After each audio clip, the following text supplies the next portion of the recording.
Bienvenidos a un episodio más de Proyecto 1954, podcast de White Paper.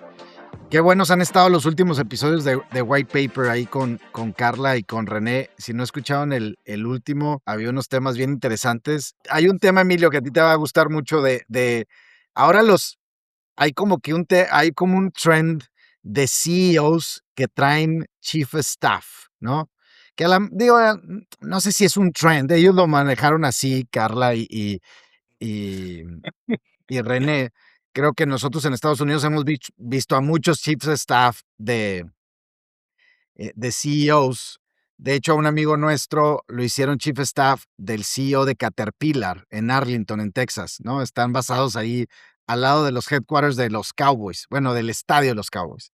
Creo que lo hemos visto, pero sí hay una tendencia, como que hay más nombramientos de Chief of Staff, no solamente el Executive Assistant o así, pero Chief of Staff. Y me puse a pensar mucho lo que tú y yo hemos platicado, Emilio, también del rol de los de Government Affairs. Y ahorita vamos a platicar un poquito de eso. Estamos, Emilio Cadena, acá desde Monterrey, creo que estás, por tu background. Sí. Carlo, mismo background en San Diego, yo mismo background acá en mi casa, su casa en DC. Y tenemos un invitado especial, Emilio, ¿por qué no lo presentas tú? Bueno, yo creo que no requiere mucha presentación, pero Ricardo Rafael, primero que nada, mi gran amigo, y una de las voces que yo más respeto en México para hablar de muchos temas, desde luego la política, la seguridad, la relación bilateral. Ahí cada tanto nos hemos visto con él en la tele, ya desde hace muchos años, pero realmente una de las voces que yo más respeto, más educadas y más sensatas que yo he oído en México. Así que, Ricardo, qué bueno que estás aquí acompañándonos el día de hoy. De veras un gusto. Emilio, muchísimas gracias, Enrique Carlos. Un privilegio poder sumarme a su conversación en estos días donde se mueven bastante fuertes las aguas, aunque, en fin, la estamos sorteando bien y de eso lo haremos justamente ahora. Me da mucho gusto tener este privilegio. Para los que nos ven en video, pues ven a Ricardo Rafael y inmediatamente lo identifican, pero para los que nos escuchan solamente en audio, pues sí, esa intro hacía falta. Ricardo, bienvenido. Hoy vamos a platicar un tema que creo que a los cuatro nos interesa mucho o le hemos dedicado mucho tiempo de nuestra vida de donde somos o por lo que hacemos, que son las maquiladoras, ¿no? Y la manufactura en México, pero visto desde diferentes ángulos. Yo quiero tocar mucho el aspecto social también, algunas percepciones negativas, positivas. Pero antes de eso, queremos tocar 4 temas de coyuntura muy rápidos. Carlos. Te quiero tocar uno antes de que arranquemos con los temas de coyuntura, que de hecho lo mencioné junto con Emilio el episodio pasado que no estuviste, pero Sí. me han preguntado, ¿por qué se llama Proyecto 1954? Se te estaba durmiendo el gallo con esto, pero a ver, tú eres el de la idea, entonces yo creo que vale la pena que arranquemos con ¿por qué el nombre? 1954 millas fronterizas que arrancan ahí en la playa de San Diego, Tijuana, y que llegan hasta, no me acuerdo cómo se llama la playa después de Brownsville. Playa Bagdad. Playa Bagdad, exactamente. Son 1954 millas, al menos ese es el conteo más usual. Hay quienes dicen que hay más, menos. En kilómetros el número era algo así como 3,269, una cosa así, era un número más complejo. Entonces le pusimos Proyecto 1954 por eso, Carlos. Pero qué bueno, no, ya estamos en el episodio 8, creo, y no habíamos explicado el por qué. Entonces, bueno, pues nos pareció interesante el número, ¿no? Sí. A ver, el primer tema de coyuntura, el tipo de cambio. Tipo de cambio, teníamos como que varias semanas sin escuchar mucho del tipo de cambio. Y la semana pasada, pues bajó un poquito más, digamos que se fortaleció el peso, casi creo que llegó a los 17.01, casi rompió la barrera, si no es que la rompió. 16.58 el viernes a media mañana. Sí. Hijo, pues 16.58. Ahora, en México como que tenemos esta naturaleza a a pensar que si el peso está fuerte, la economía de México está mejor. Y creo que no es lo cierto. Hay muchos perdedores con un peso fuerte o con un dólar débil. ¿Qué opinan? Pues, si Dale. me permiten, me estreno en la conversación entrándole a este desafío. A ver, la mayoría crecimos en una época donde el gobierno y sus instituciones en México, pues, hacían todo lo que estaba en su poder para darle fuerza al peso. Y desde luego, como a algunos nos tocó ver peso muy inestable, pues seguimos creyendo con un mapa mental equivocado que se han hecho bien las cosas desde el Banco de México, desde el gobierno, desde la política fiscal o la monetaria para que el peso tenga el valor que hoy tiene. Pero ya es hora que nos demos cuenta que el peso dejó de ser una moneda, digamos, cuyo valor lo definimos en México. En realidad pasó en fin, un fenómeno económico de lo más interesante, y es que el peso mexicano se volvió déjeme llamarlo así, una moneda bandera de las economías emergentes. Entonces, cuando hay movimientos en el mercado cambiario, vamos a suponer por la guerra en Ucrania o por la guerra en Irán, pues de luego que el dólar y otras monedas se debilitan, el euro, y entonces los mercados se mueven hacia las monedas emergentes, pero no se mueven hacia todas las monedas emergentes. Resulta que el peso es una moneda bandera, es donde los mercados dicen, vamos por las emergentes, y resulta que el peso ya se colocó ahí. Entonces, pues más allá de los ganadores y los perdedores, en el gobierno que presumen que tenemos un peso súper fuerte, pues no tienen ningún mérito o casi ninguno. Quizá tenemos que hablar un poco del Banco de México, pero no de la política fiscal del gobierno. Y bueno, quienes están preocupados porque pues, la moneda en este valor afecta justamente el tema de las exportaciones, afecta el tema de las remesas, pues habrá que lamentarlo con ellos, pero pues tampoco es que haya mucho que hacer. El peso dejó de ser un instrumento económico en manos de personas mexicanas, es un instrumento económico en manos del mercado cambiario. Sí, Hay una es tasa interesante todavía para algunos inversionistas.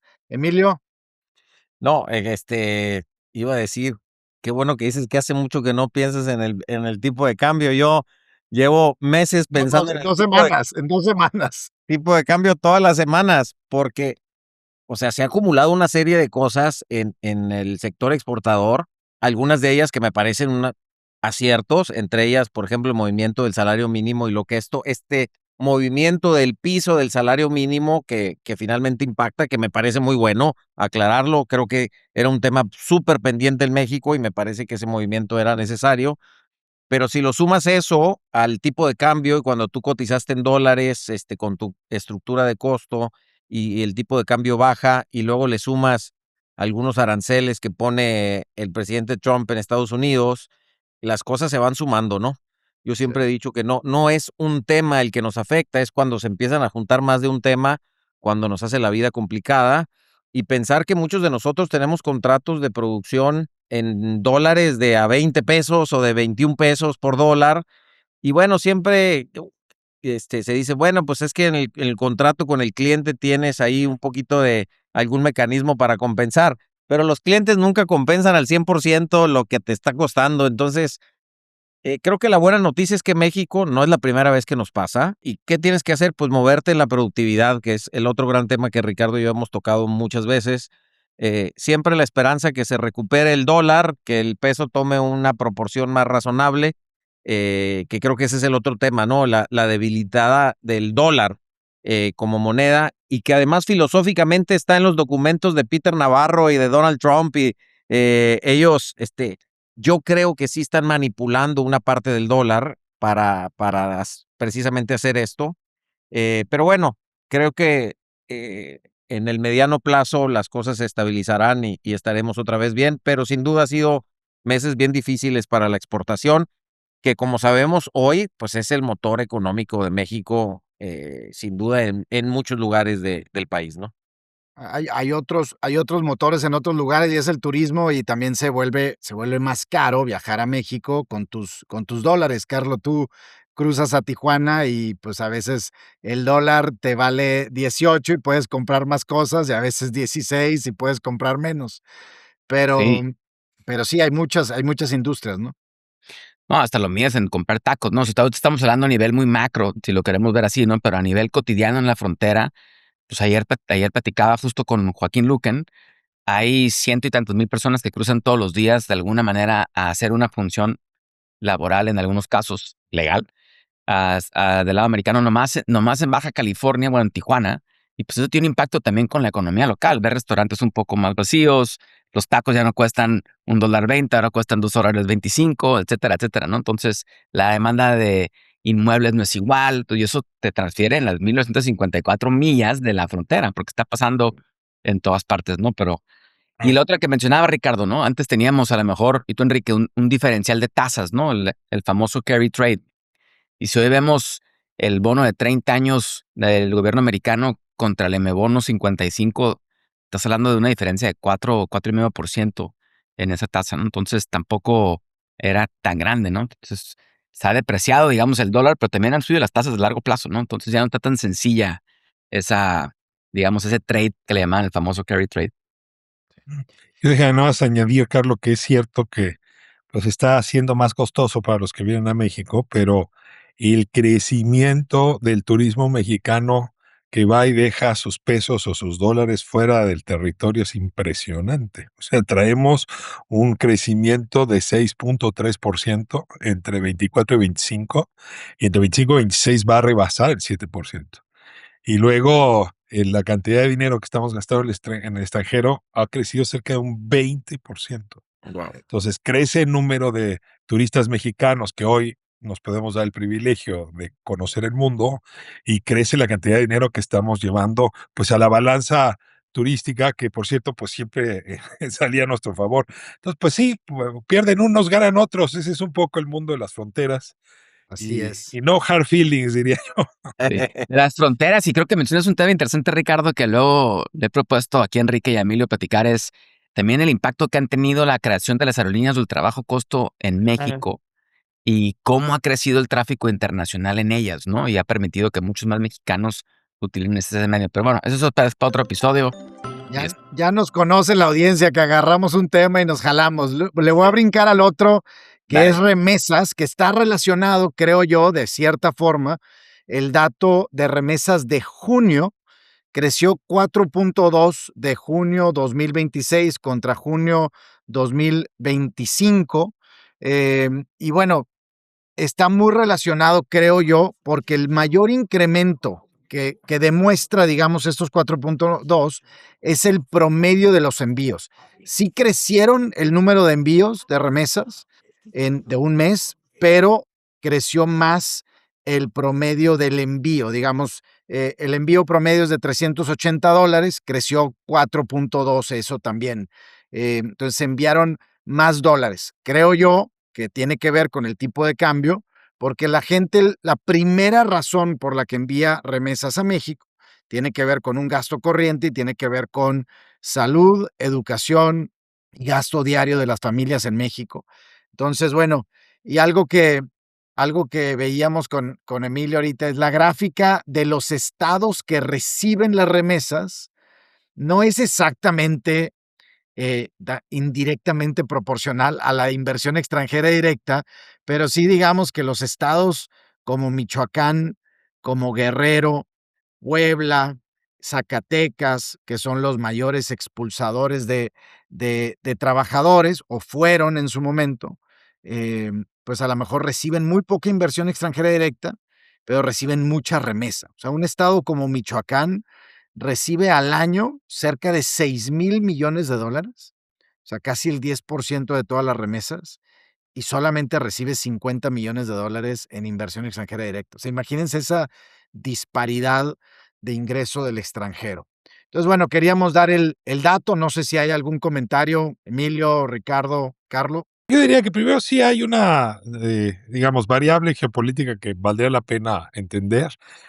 Hubo una caída, ¿no?, de las remesas, que muy probablemente se puede, no en su totalidad, pero sí en parte adjudicar al temor, con el arranque de la administración de Donald Trump, la persecución de la migración, incluso quienes están en situación legal, pues la incomodidad de ir a mandar el dinero, de aparecerse. A ver, lo hemos escuchado a la saciedad, ¿no? Se vaciaron los supermercados, los malls. Sí, sí había una incomodidad en ser migrante, ¿no? Aunque, insisto, hubiera papeles. Creo que poco a poco, no es que ICE haya desaparecido ni la política se haya suavizado, pero no es la misma agresión que vimos hace unos meses. Entonces, sí se ve como hay un cambio en la política de ICE y casi en automático, ¿eh? Vimos crecer el monto de las remesas. Pero por el otro lado, pues son economías en pleno matrimonio. Sí hubo, aunque está desacelerada la economía, sí hubo un crecimiento. Y a mí la parte que me llama mucho la atención es que normalmente se mueve pues con la capacidad adquisitiva de los privados, ¿no? O sea, cuando revisamos, por ejemplo, cómo está el consumo privado en Estados Unidos, pues crecen en este mismo periodo, sí, un crecimiento casi del 4% en ventas finales. Entonces va de la mano, ¿no? Si no es el crecimiento general de la economía, que es 1.5, no está mal, pero lo último es lo que es relevante. O sea, si el consumo privado crece, es que hay más dinero en la bolsa de quien está mandando dinero. Entonces, yo creo que estas dos variables, la política y la económica, pues están jugando para explicar ese, yo diría, reequilibrio o reencauzamiento de las remesas y no fue la caída definitiva que se esperaban algunos. Sí, ha habido unas caídas. Este mes en particular, contra el año pasado, creció. Está bien interesante el dato, si lo ves en el histórico, porque la primera llegada de Donald Trump a la administración, mucha gente, muchos mexicano-americanos, ante el temor, mandaron mucho dinero a México para comprar terrenitos, para comprar casas, por si acaso tendrían que regresarse. En esta segunda administración ya no sucedió tanto, pero el temor se convirtió mucho más en realidad en esta ocasión que en la primera. O sea, son de esos datos, eh, vaya, pues son mucho que tienen que ver con el sentimiento de la persona.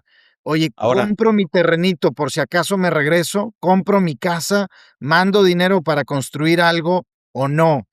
Y sí. ahora se ha materializado, digamos, más ese retorno, esa autodeportación o esa deportación.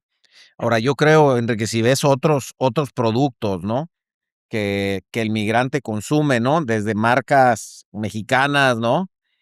También les pegó en el mercado, cuánto se consumía de estos productos, como decía Ricardo, porque la gente se quedó en su casa y haces, pues, menos fiestas, menos reuniones, entonces, a mí, una de las cosas que más me sorprende de lo que estamos viviendo ahorita es lo que sí impacta directamente la política pública o la filosofía de un gobierno, desde luego un gobierno como el de Estados Unidos, que tiene tanto poder y que es una caja de resonancia tan fuerte, donde puede hacer una cosa específicamente o lo que ves en social media, lo que está sucediendo y el impacto directo que puede tener en un tema como las remesas, que es el segundo generador de divisas de este país. No es cualquier cosa, ¿eh? Hablar de un 4%, un 5%, un 6%.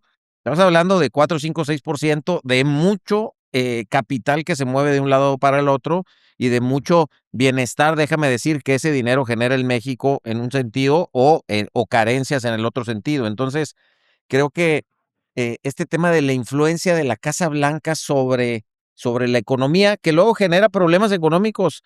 Si vendiste menos productos en Estados Unidos, pues algún distribuidor de esos productos tampoco tuvo negocio en Estados Unidos. Es este impacto de este matrimonio que decía Ricardo, que parece indivisible, pero que tiene sus baches dependiendo qué ocurra.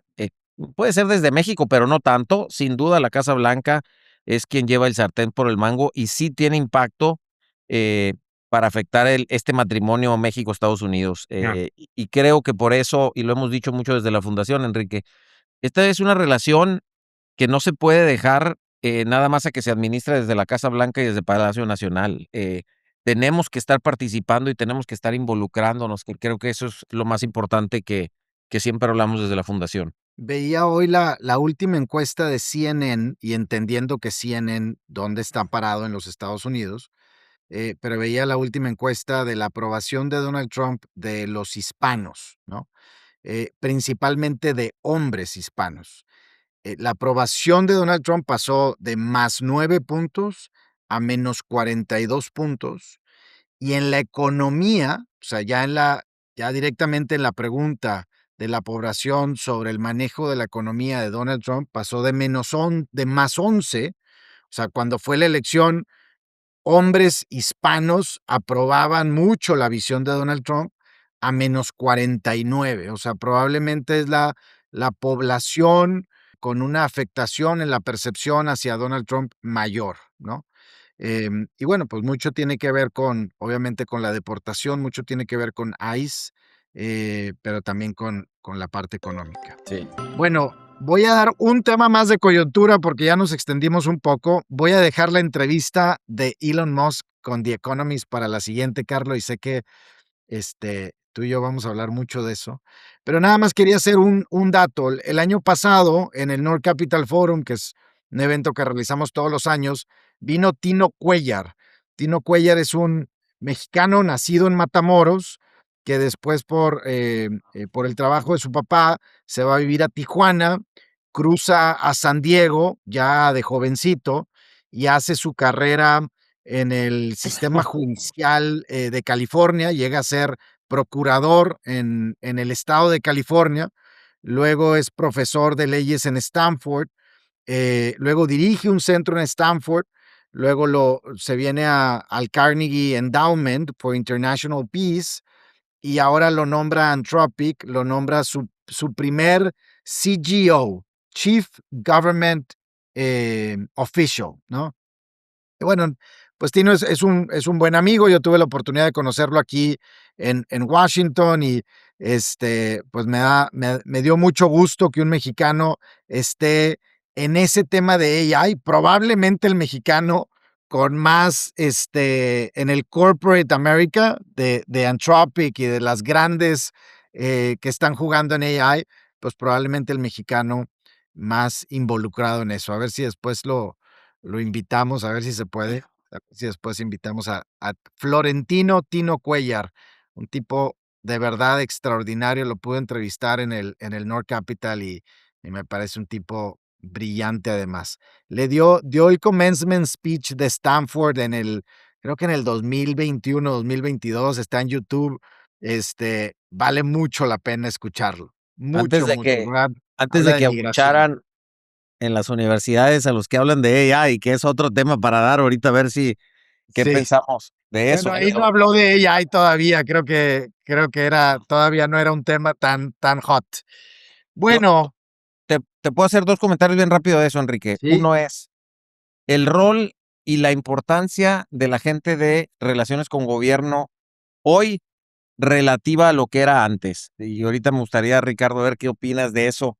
¿Por qué no? O sea, ahora no se puede no tener un agente de relaciones con gobierno, porque todo el día estás hablando con el gobierno. Antes yo decía, no los necesitabas tanto, hombre. Sacabas tus permisos, te ponías a trabajar y bueno, a lo mejor el que tenía la concesión del ferrocarril o la concesión de la carretera estaba invirtiendo en una planta de generación junto con la CFE. Pero hoy pareciera que todos, evidentemente qué bueno que Anthropic lo hace porque lo hablamos Carlos y yo también, la falta de interacción de estas empresas con la comunidad y con las autoridades. Pero el segundo tema es cómo hemos descuidado el sector empresarial mexicano, la relación con los mexicoamericanos, porque no son mexicanos, con estos mexicoamericanos que se fueron a vivir a Estados Unidos y que no los tenemos en cuenta como potenciales empresarios, emprendedores. Imagínate lo bueno que hubiera sido mantener la relación continua antes de que supieras que era el de Anthropic. Ahora pues va a estar muy ocupado su celular para poder hablar con él. Esa importancia de no Yo la descuidar verdad, sí. Mexican American. Sí, Ricardo. Ahora, sí subrayaría que debe ser hoy por hoy uno de los trabajos más ingratos en la industria de la inteligencia artificial, ¿no? Nada más para poner en antecedentes que no se nos olvide el pleitazo que se dio entre Anthropic y el Pentágono, porque pues Anthropic tenía mucho temor de que su tecnología fuese utilizada pues para automatizar armas, ¿no? Armas sofisticadas y de guerra, y al negarse a entregar información y a cooperar con el Pentágono, pues, lo voy a decir en Spanglish, lo banearon, o sea, dejaron a Anthropic fuera, Sí. OpenAI se quiso meter para ganar terreno y, pues, ahí se dio una fractura que ahora le va a tocar a Tino justamente restañar. O sea, no solamente es un México-americano que llega a este puesto, llega en el momento de la peor relación entre el gobierno de Estados Unidos, concretamente entre el Pentágono y Anthropic. Así es que vamos a ver qué milagros hace y, por cierto, pues qué características le vieron a él justamente para que sane, cure o resuelva este conflicto, porque como bien decías, Emilio, hoy es impensable participar el sector de la inteligencia artificial si no se trabaja de la mano con los gobiernos, tengan estos buenas o muy malas ideas, porque miren que hay de todo, ¿no?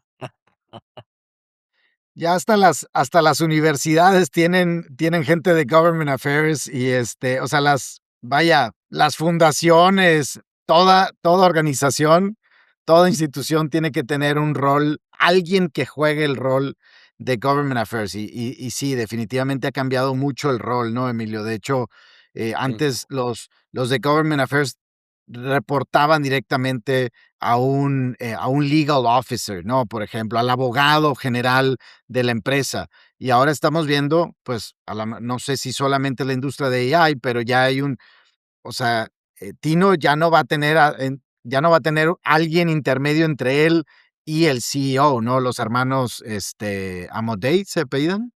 Ujú. Eh, entonces, bueno, ese da para otro podcast. Vamos a entrarle al tema principal de hoy, que es el tema de la maquiladora, también así como el tipo de cambio nos forjó en los 80s y en los 90s por diferentes cosas, el concepto de maquilador y quizá para nuestra generación, creo que aquí estamos la mayoría en la misma rodada, a lo mejor el concepto de maquilador para nuestros padres es distinto que para el nuestro y muy, muy distinto para una nueva generación. ¿Qué significa la maquiladora versus otros conceptos que han también ido surgiendo, ¿no? Como las plantas de manufactura, los clústeres industriales, etcétera. Y bueno, y ahora los data centers, que por ahí grabé fui a una hora de aquí en Virginia y pasé por Ludon y por Dulles, y es donde está la mayor concentración de data centers, y es brutal lo que se está construyendo. En una hora, vas viendo cómo se están construyendo más y más y más y más. Em, en fin, entrémosle al tema de maquiladoras, Emilio. Fue tu iniciativa. ¿Por dónde arrancamos?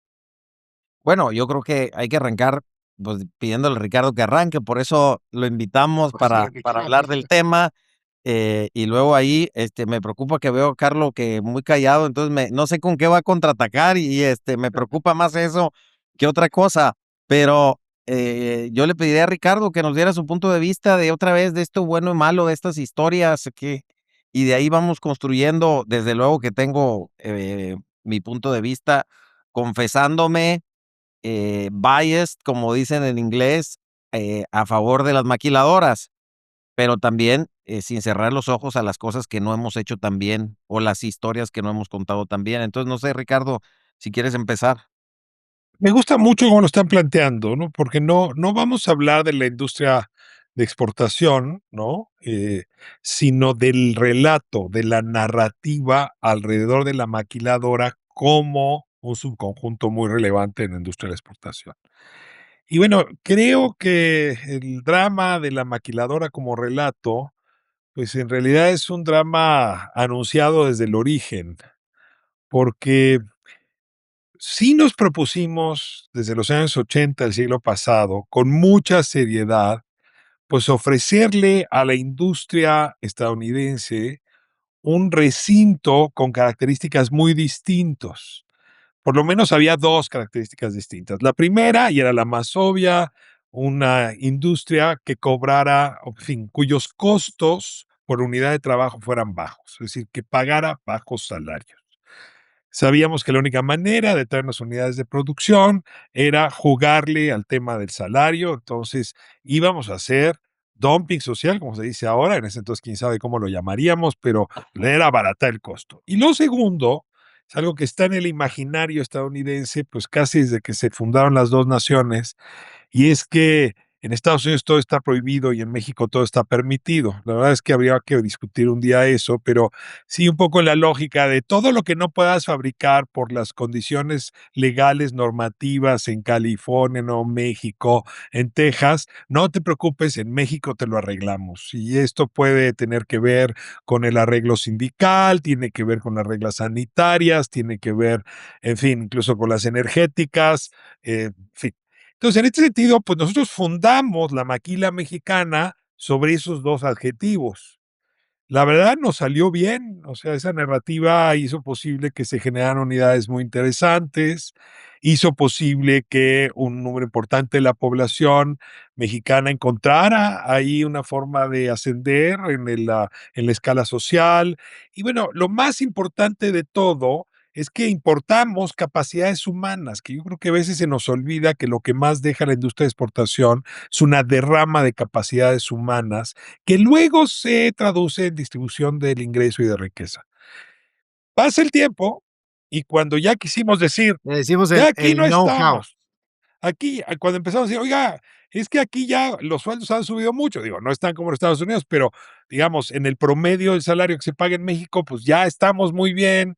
Cuando resulta que ya no solamente ensamblamos, sino que hemos creado cadenas productivas, cuando resulta que ya no solamente hacemos pantalones de mezclilla, sino pantanas planas, no encontramos cómo darle la vuelta a la narrativa. Y bueno, yo creo, lo he platicado mucho con Emilio, que la palabra maquilador está muerta. O sea, yo incluso diría, prohibámonos de ahora en adelante hablar de maquiladora, porque ya no se puede llamar así esta industria. Eso, industria de la exportación, además con altos estándares, y esa narración no la hemos logrado establecer. Ahora, esta narrativa no solamente es de los chilangos mirando a Tijuana o mirando a Ciudad Juárez, es la misma narrativa que se tiene en Washington y en muchos otros lados, ¿no? O sea, la idea de que nosotros, de mala manera, con trabajo infantil, pagando miserias, sin sindicatos, le estamos arrebatando a Estados Unidos su corazón industrial. Y la verdad, pues la verdad no le hemos quitado mucho a Detroit recientemente por nuestro estilo de hacer industria. Entonces, creo que aquí sí, lo dice Emilio bien, necesitamos contar otra historia y la verdad no está contada. Yo no le digo, ya olvídense desde la lógica de las mesas donde ustedes en el sector participan. Yo diría desde la industria cultural, desde el cine, desde la literatura, desde los encuentros bilaterales. O sea, sí creo que tenemos que darnos a la tarea a modificar ese espejo en el que hoy esta industria se sigue reflejando, aunque ya no coincida con la realidad. Algunos datos que les pasamos. Miren, la primera, al menos el registro de la INEGI, del INEGI, la primera, digamos que maquiladora se construyó en el 66 en Ciudad Juárez, ¿no? Creo que a nadie nos sorprende que Juárez fue la primera ciudad, digo, al menos ese es el registro para fabricar televisores. Y luego se extendió a Nogales para fabricación de plásticos y luego se extendió a toda la frontera. Y obviamente hay un decreto, de la frontera de México en esos años que pues facilita esa creación de plantas, evidentemente una extensión de impuestos, algunos incentivos, etcétera. Entonces estamos hablando de, pues que más de 70 años o casi 70 años de ese programa, ¿no? Entonces, vaya, mi pregunta sería, y Carlos, si quieres, entra de tú, porque tú estás ahí en Tijuana, tú has visto esa transformación de una ciudad. Yo he visto la transformación de Piedras Negras, por ejemplo. Emilio, creo que tú has visto mucha transformación en Nuevo León, pero ¿qué tan exitosos hemos sido en esa transformación? Yo, cuando me tocó crecer en Tijuana, creo que tenía 400,000 habitantes, ahorita andar cerca de los 2,5 millones, 3. Y me cuestiono mucho qué hubiera sido la ciudad sin eso, ¿no? Pero no nomás tiene que ver con la maquila, ¿no? También cambiaron, por ejemplo, hay un libro que acá atrás tengo que se llama The Box, ¿no? Como el tema del contenedor también cambió toda la logística que permitía hacer muchas de estas cosas y muchos de los ensambles, ¿no? Yo me pregunto más bien es qué hubiera pasado si no existiera la maquiladora, ¿no? Porque tiene un tono muy, digamos, negativo, que creo que vale la pena que platiquemos de esto, ¿no? Pero la maquiladora que ha creado una migración a muchos estados que ha traído un crecimiento, una formalización del empleo, que a lo mejor no con el sueldo o la calidad que se necesitaba, pero que con el tiempo ha ido mejorando, una profesionalización de cierto segmento del que trabaja. Y también hemos ido migrando, digo, Emilio, tú me corregirás, ¿no? Pero en la cadena de valor, nos hemos de ser nomás un productor de bajo costo a un productor de ciertas industrias como la médica, componentes electrónicos, etcétera, de más valor agregado, ¿no? Entonces, yo creo que eso al país le ha traído muchísimos beneficios y al mismo tiempo tener una integración más grande con Estados Unidos. Yo soy muy fan de esta integración porque creo que es una gran ventaja que tiene el país geográfica, es el poder estar tan cercano a esta economía que permite la innovación, que permite la creación de nuevas industrias y estar muy cercanos a ellos, creo que ayuda mucho a que no nada más crezcan ciertos estados y ciudades, ¿no? Sino también que florezcan nuevas industrias y cadenas de suministro alrededor de esas. Fíjate De que acuerdo, lo voy que a voy a dar un dato rápido, Emilio. De acuerdo a la sí, ANPIP, hay 477 parques industriales, que los parques pueden tener múltiples naves, más de 4,000 empresas extranjeras instaladas en esos parques, 3,7 millones de empleos vinculados, que estamos hablando de, pues, de familias completas, no solamente es una persona la beneficiada de eso. Entonces, es una industria, pues, brutal, ¿no, Emilio? sí, fíjate que yo creo que no nos imaginamos el gran éxito que íbamos a tener con esta política que bien contó Ricardo Rafael, y creo que uno de sus grandes éxitos, y cuando estudias los modelos de desarrollo económico y de promoción de desarrollo económico, además la maquiladora hay un gran acierto, eh, que migró de ser un programa, como bien decía Ricardo, aquí no pagues aranceles, no pagas impuestos, nomás genera empleo. Es lo único que te pedimos. Hacer un programa que ha ido migrando, donde todos pagan impuestos sobre la renta, donde todos, no solamente eso, es el sector, yo diría, más fiscalizado del país el día de hoy, por aduanas, por el SAT, por economía, por el CBP, por Estados Unidos, las reglas de origen, etcétera.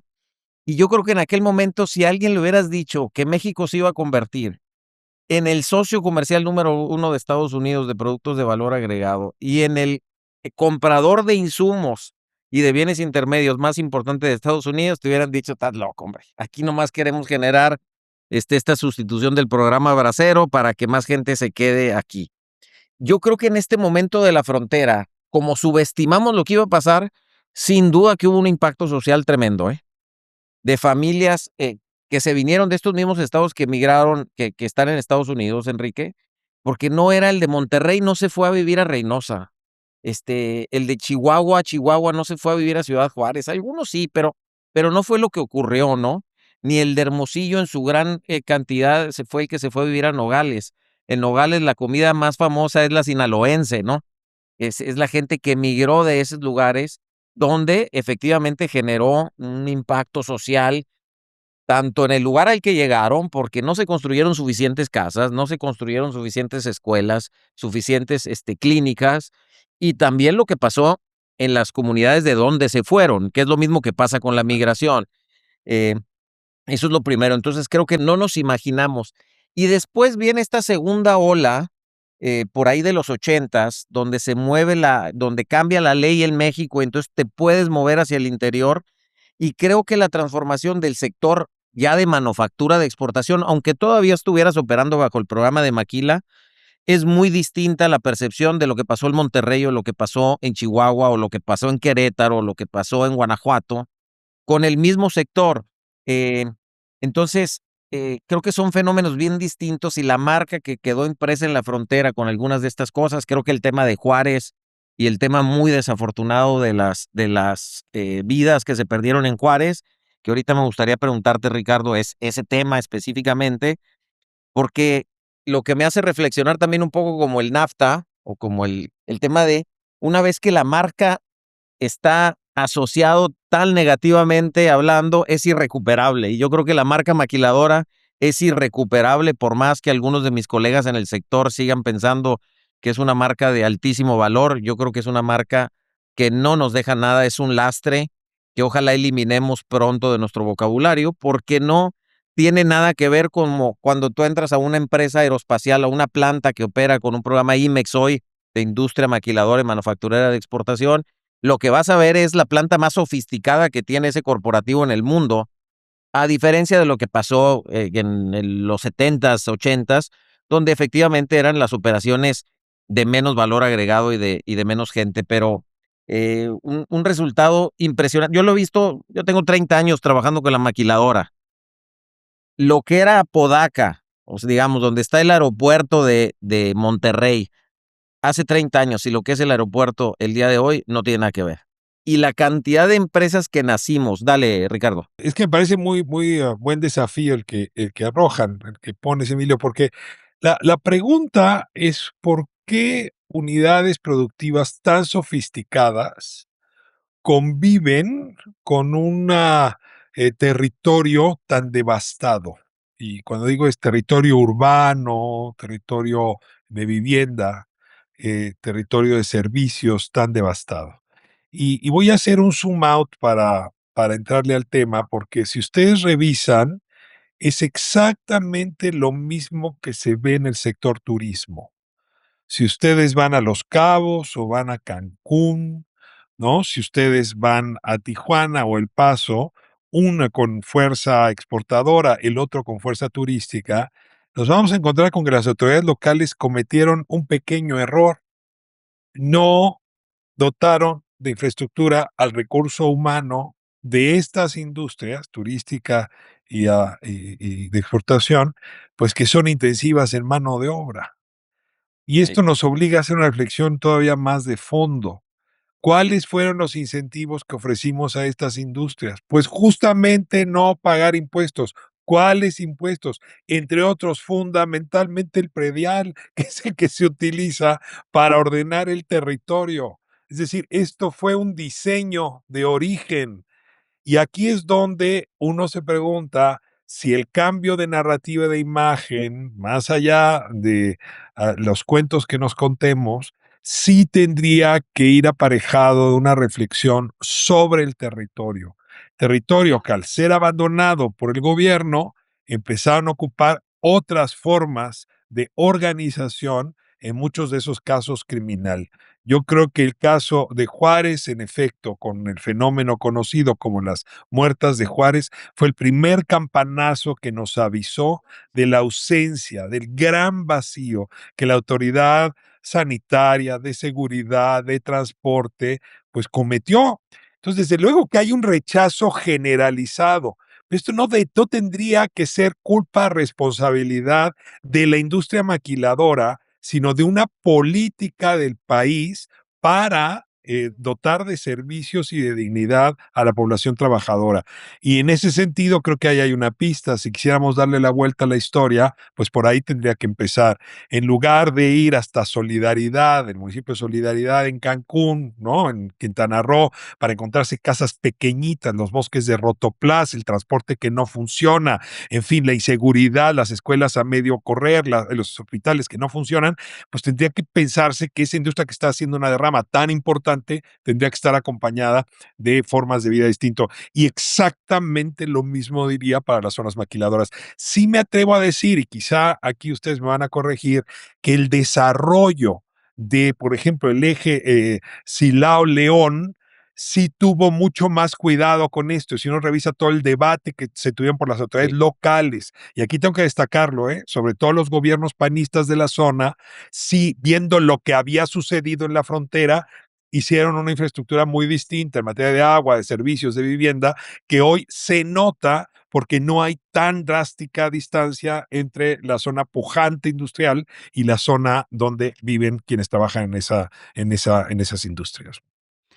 Sí creo que hemos tratado de solucionar algunas de esas deficiencias, algunos mejor que otros, Ricardo. Yo también coincido, en el Bajío encuentras unas zonas, muy buenas, ¿no? Y yo creo que es un aprendizaje importantísimo, porque viene una ola igual de grande de industrialización del país, ¿no? Y a la mejor con unos temas mucho más complejos como automatización y robótica, ¿no? Que además van a desplazar más gente. Veía el dato de en 1975, el 70% de los trabajadores en la maquila mexicana eran mujeres. Y eso, pues, te habla, si no tenías esa infraestructura que tú dices, Ricardo, social, incluso escuelas, guarderías, a donde las mamás que iban a la maquiladora podían dejar a sus hijos, pues, obviamente se estaba cultivando un resultado negativo, que después, pues, fue el caso. Hoy solamente el 37% son mujeres. Ha pasado mucho más, a la mejor por la maquinaria, por un tipo de esfuerzo distinto, o no sé si por un tema demográfico en México que haya cambiado, pero hoy hay más hombres en la manufactura, en México. En fin, yo creo que hay Ahora, muchos aprendizajes. Ahora, si vamos a China, vamos a encontrar lo mismo o peor, y si vamos a Vietnam, lo mismo o peor. O sea, vaya, pues, ningún país lo ha hecho de manera perfecta, ¿eh? Digo, desgraciadamente me tengo que bajar, pero yo lo que sí me quedo es, y a lo mejor Ricardo, que tú eres experto y me tocará escucharlo, pero ¿qué hubiera pasado si no hubiera habido esto? ¿Cuál hubiera sido el motor para toda esta gente? fíjate que con lo que decías de China, Enrique, el comentario de Ricardo, porque ahorita me gustaría tocar el tema de movilidad social, que sé que además Ricardo es un experto en la discusión y la reflexión al tema, y creo que es la historia menos bien contada de lo que sí ha pasado en la industria maquiladora. Pero yo creo que tenemos que replantear muchas cosas, entre ellas, por ejemplo, el tema de vivienda. No podemos seguir en el modelo de vivienda tradicional de Infonavit, de casas, donde la única forma que hace sentido es que te tienes que ir 50 kilómetros fuera de la ciudad para que entonces pueda tener la gente un lugar donde vivir. Si no nos movemos a la vivienda vertical, como pasa en la Ciudad de México, de entrada, no tenemos que ir más lejos que eso, pero como pasa en China, que no digo que sea perfecto, pero han entendido, pues, que tienes que tener a la gente cerca. Si tú quieres tener vivienda en Apodaca hoy, no hay manera de hacerlo más que en vivienda vertical. Y vuelvo, y cuando hemos tenido estas conversaciones en la ciudad, me llama la atención porque el gobierno local, no, esto no es un tema de gobierno federal, le da miedo la vivienda vertical, lo que implica con convivir en un edificio vertical, que yo digo, pues, si ya pasó en la Ciudad de México, ¿por qué no va a pasar en Monterrey? ¿Por qué no va a pasar en Juárez? Que es la única forma que le puedes dar a un gobierno viabilidad de desarrollo de infraestructura, de transporte, etcétera, ¿no? Inclusive de mismo costo de la vivienda. Pero nos hemos negado a hacer ese cambio. No sé si es un cambio de las personas y que queremos tener nuestra casa, pero yo creo que no hemos promovido el mercado, de esta vivienda vertical, que es la única forma de estar cerca, que yo creo que para la misma ANPIP y ellos sería muy interesante tener alrededor de sus parques industriales un parque de vivienda, de edificios, que le pudiera dar a la gente la posibilidad de vivir más cerca de su empleo y para el gobierno hacer más fácil la infraestructura. No sé esta discusión, Ricardo, del tipo de vivienda. A ver, yo creo que los costos de las ciudades extendidas son cada día más elevados, porque estamos pensando en tus términos, en el transporte, estamos pensando en llevar los servicios, el agua, la luz, pero déjenme poner el dedo donde más nos duele. Es muy complicado asegurar o proporcionar seguridad, ¿no? Cuando tienes territorios tan extendidos. O sea, no hay policía que te alcance. Y en ese sentido, la verdad es que, como dices, sé que la palabra hoy está estigmatizada, pero la gentrificación, o sea, la recentralización de las ciudades, es lo que resulta mucho más inteligente. Ahora, aquí ya nos meteríamos en un territorio, ya me va a regañar Enrique porque voy a empezar a divagar, pero es que tiene que ver con el tema de la especulación. Las inmobiliarias ganan mucho más recursos y van y compran muy barato la tierra y luego la adecuan, le ponen infraestructura y luego venden las viviendas con los créditos que hay, que si tomas una manzana, como ocurre mucho en Estados Unidos, ¿no? Tomas un barrio entero y de la noche a la mañana lo vuelves una zona habitacional y con parques. No tenemos ni los incentivos ni la normatividad que lo permita y tenemos industria inmobiliaria que prefiere hacer lo otro. Creo que hay que cambiar los términos y ahí es donde yo me pregunto si la industria de exportación no tiene algo que decir, Enrique, es Sí. decir, dado que ahí trabaja tu personal, pues entonces tú tendrías que tener influencia. Y la verdad es que ya no sé si ahorrarte unos cuantos pesos o dólares, ¿no? Por no pagar ciertos impuestos, no te acaba generando, pues, costos altos en materia de reputación. Pues mejor hay que pagar el predial, con eso influyes, porque si pagas el predial, influyes en las políticas de desarrollo urbano y a partir de ahí, pues hacer un desarrollo urbano que se adecue al relato que quieres contar y también al tipo de servicios que le quieres entregar a tu personal. Creo que sí hay una reflexión de juntar sectores que aparentemente están divorciados, ¿no? El de la inmobiliaria y el de la maquiladora o la industria de exportación, pues igual que hablan en el tema de las grandes navas industriales. O sea, se habla con AMPIP y se habla largo y en extenso, uno se pregunta si no se tendría que hablar con la industria de la construcción en los mismos términos, ¿no? Y ahí hablo también de los mecanismos de financiación, es decir, Infonavit y otros métodos y fondos que traen los bancos, que luego acaban colocando los incentivos para estos bosques de rotoplas a distancias de 50 kilómetros del lugar donde la gente trabaja, ¿no? Lo único, me hiciste recordar, Ricardo, la complejidad de la toma de decisiones de, pues, de los funcionarios públicos y de quien administran esto, ¿no? O sea, ya sea un tema urbano, ya sea un tema de desarrollo económico. O sea, que hemos hablado aquí de temas de urbanismo, de educación, de energía, de planeación, de cambio climático. Al final del día, todo desarrollo, pues, trae también sus temas, digamos, quiero suponer que todo desarrollo trae sus pros y sus contras, ¿no?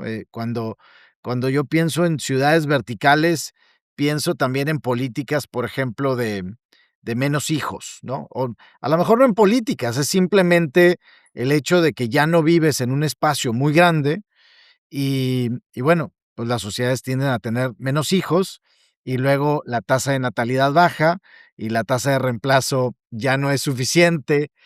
En fin, qué complejo, ¿no? O sea, Sí.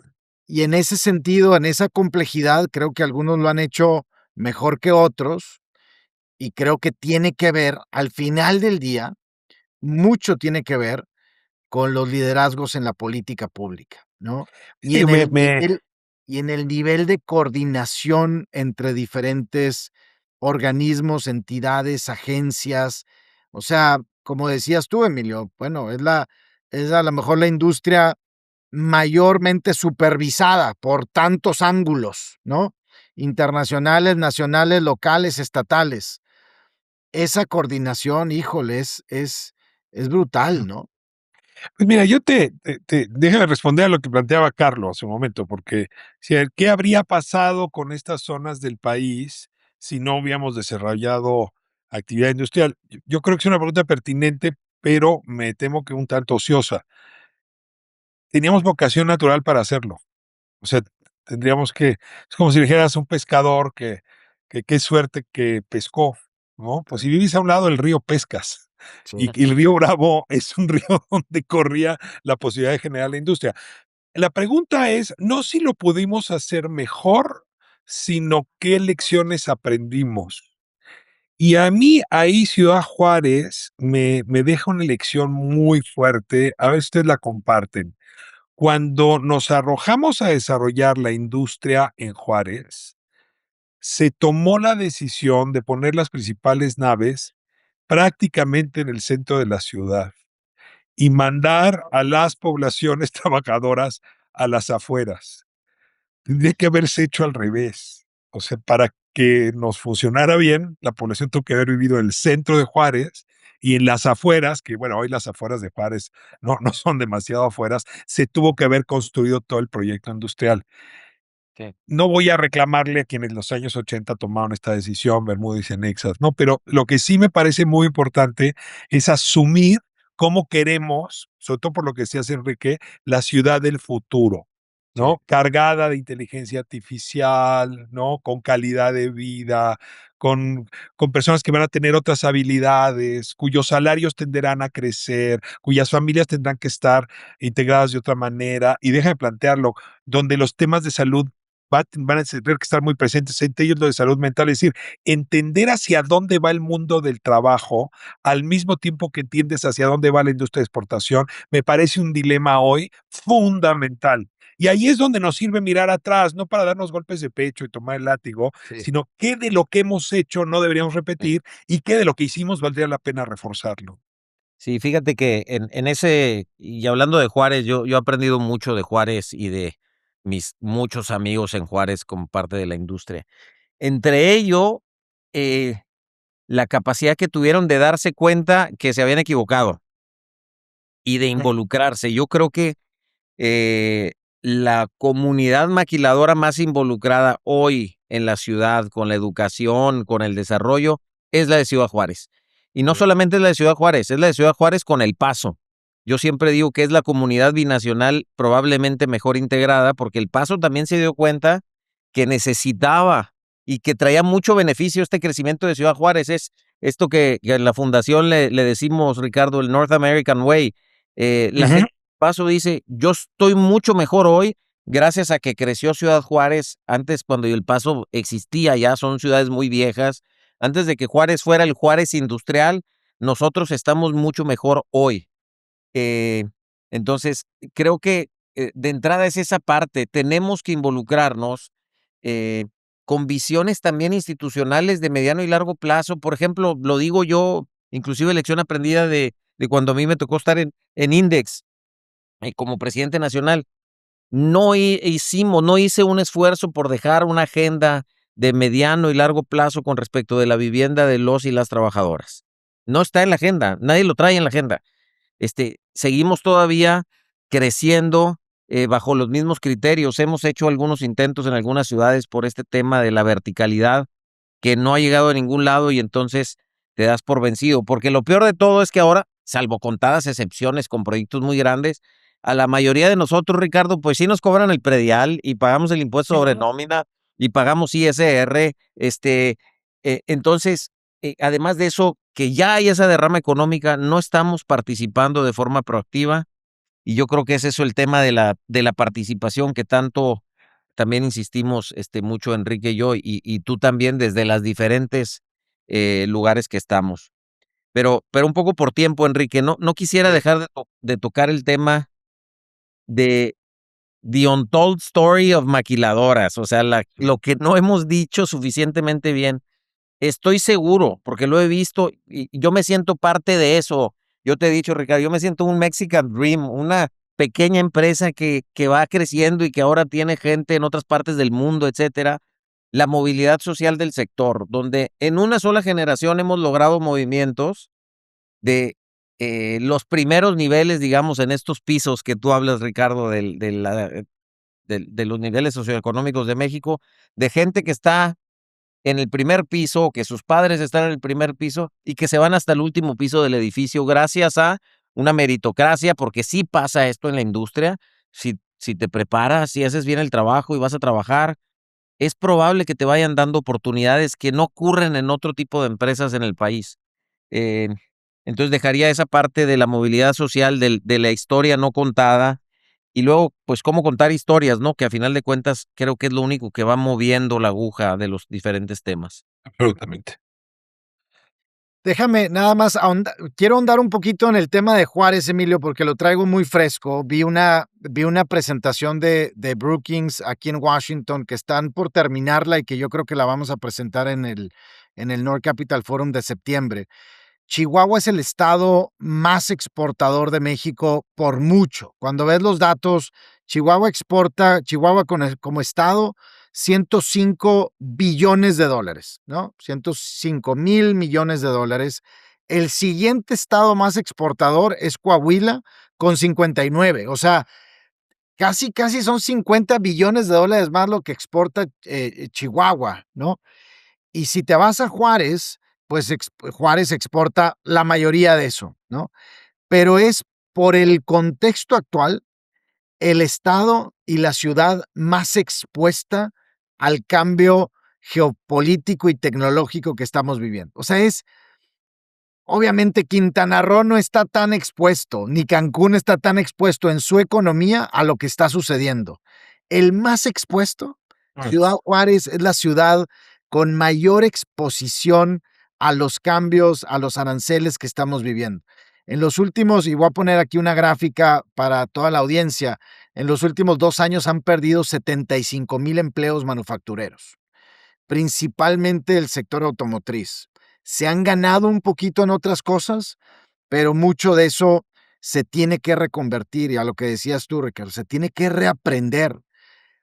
Ahora, han ganado muchas exportaciones por el tema, ya lo hemos platicado aquí, Emilio, tú y yo, las exportaciones a los data centers, eléctrico, electrónico, los racks, computadoras, etcétera, que también están en Juárez. Entonces, esa recomposición, y también voy a presentar unas gráficas aquí de cómo se ha movido la importación de Chihuahua. Están importando mucho más bienes, principalmente de Asia, que se transforman de alguna forma y se reexportan. Pero hay un contexto, y yo creo, y yo coincido contigo, Emilio, si alguien sabe en México cómo hacer esa reinvención de la ciudad, es Juárez. Entonces, creo que va a ser un punto de inflexión para México y hay que poner los ojos en Juárez de qué va a pasar. Lo bueno es que la comunidad está súper unida. Sí se trabaja universidades con sector privado, con gobierno.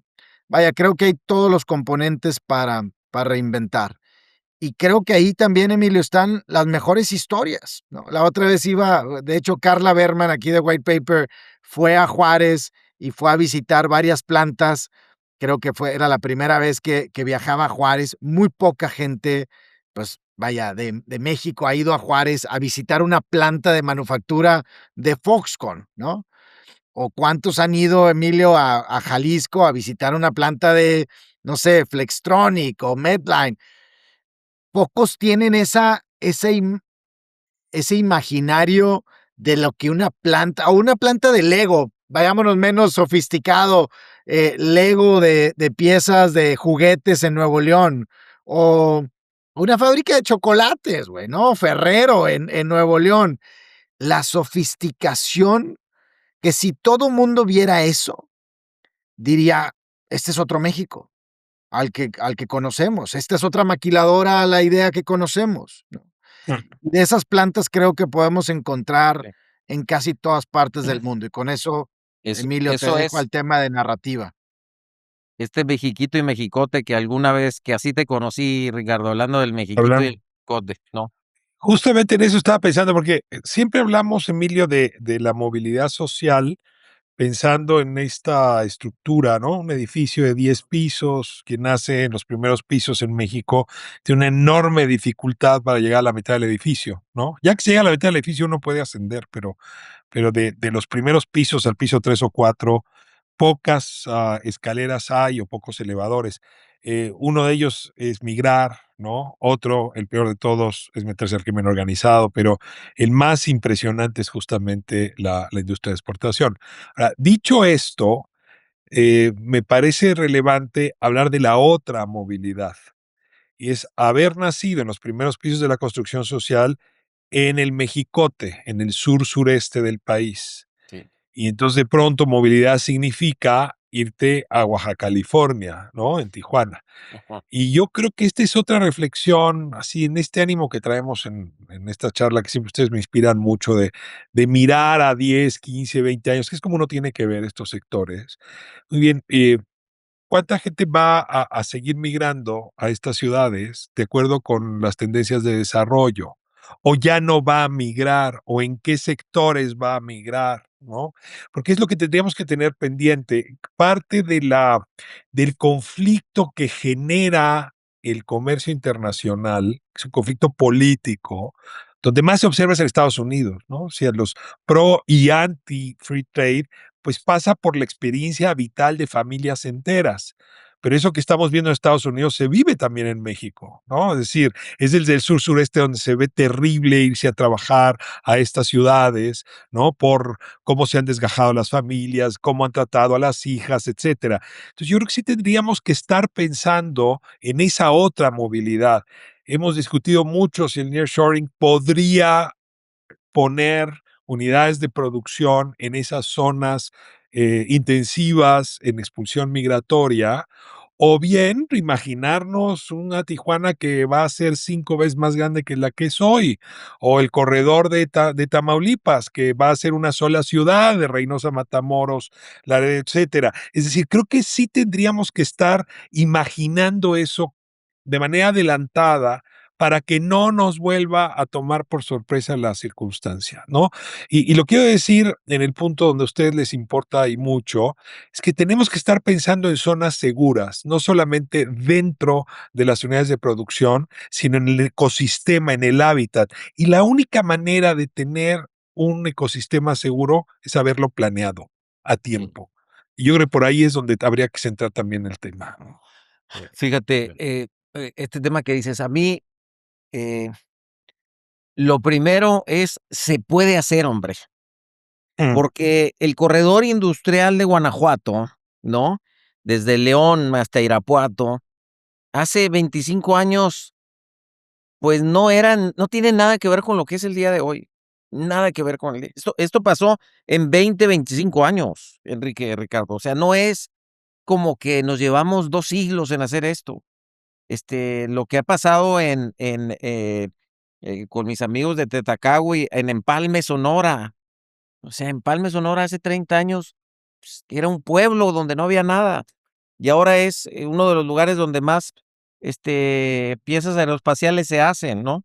O Fresnillo, en Zacatecas, o etcétera. Entonces, yo creo que el tema es que claro que se puede hacer. Lo que se requiere es planear, como dices tú, Ricardo, y sobre todo ejecutar las cosas elementales que sabemos que se requiere. Infraestructura, educación, seguridad. Negocio hay y posibilidades hay muchísimas. Hoy estamos exportando la CIMEX a Estados Unidos 500,000 millones de dólares, 600,000, 700,000 millones de dólares al año. Bueno, Estados Unidos importa de Asia 1.5 trillones de los suyos, no de los nuestros, todos los años. En Estados Unidos, en México hay 3,200 establecimientos CIMEX con certificación IBEX. En China hay 6 millones de establecimientos Ah, manufactureros. O sea, necesitamos una rascadita al nearshoring. Ya no te digo, en Estados Unidos hay 600,000 establecimientos manufactureros, algunos de los cuales no van a poderse mantener en Estados Unidos porque no hay gente.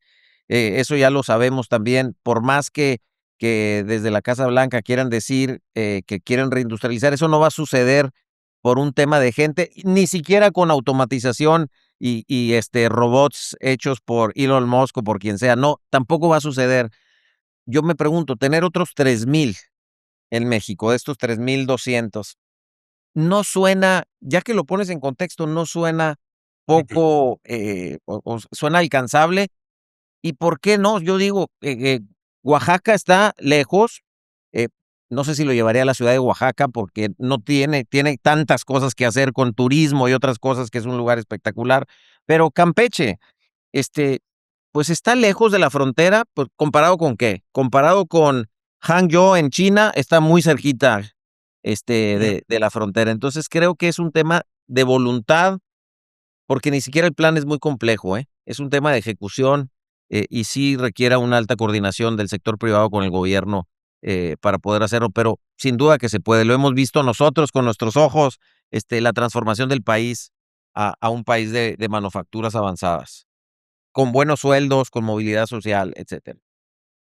Oigan, pues vamos a ir cerrando. Ya nos echamos muchos puntos y mucha reflexión.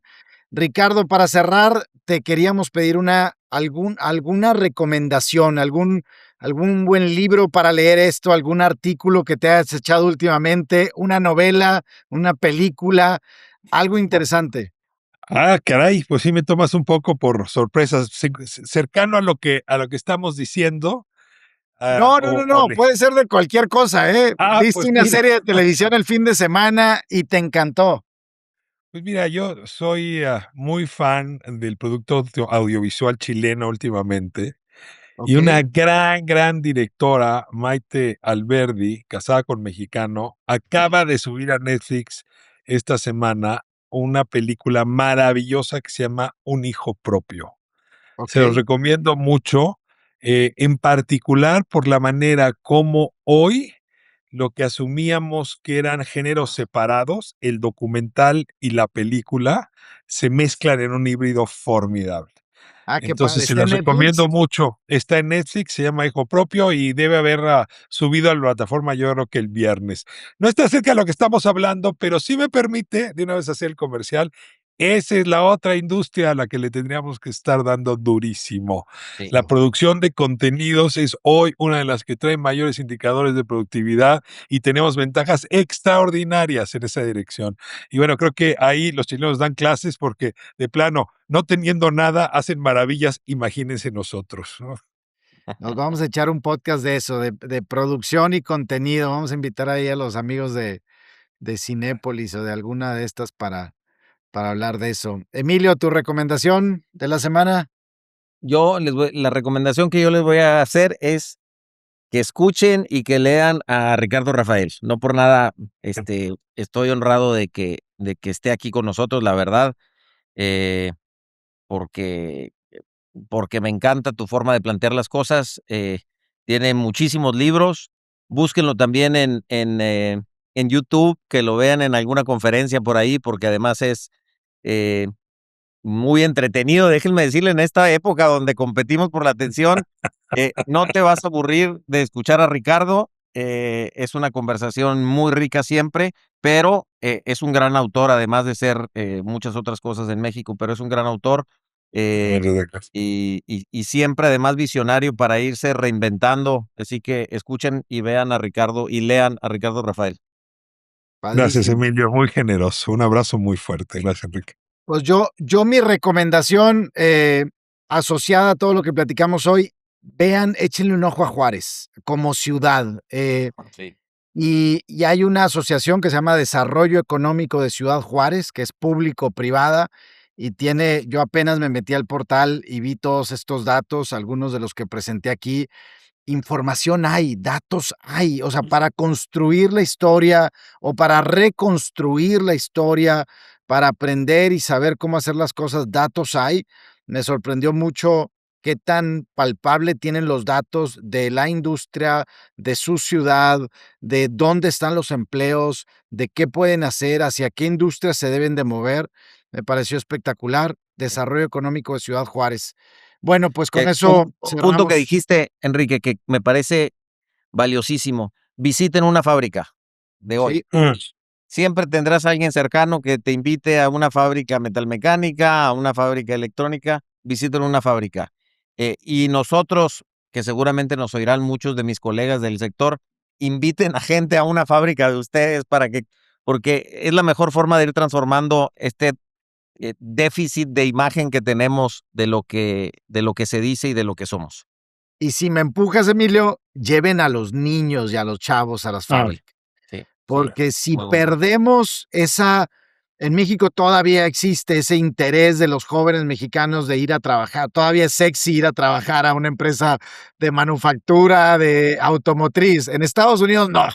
En Estados Unidos nadie quiere trabajar en esa industria. Y si perdemos eso, vamos a perder mucho. Entonces, lleven De a los acuerdo. niños a las escuelas. ¿Cuánto les aprendo? No saben cómo les agradezco. Gracias, Enrique y Emilio. De Gracias, verdad, Ricardo. una admiración grandísima. Gracias, Emilio. Nos vemos la Felicidades próxima por semana. este podcast. Nos vemos.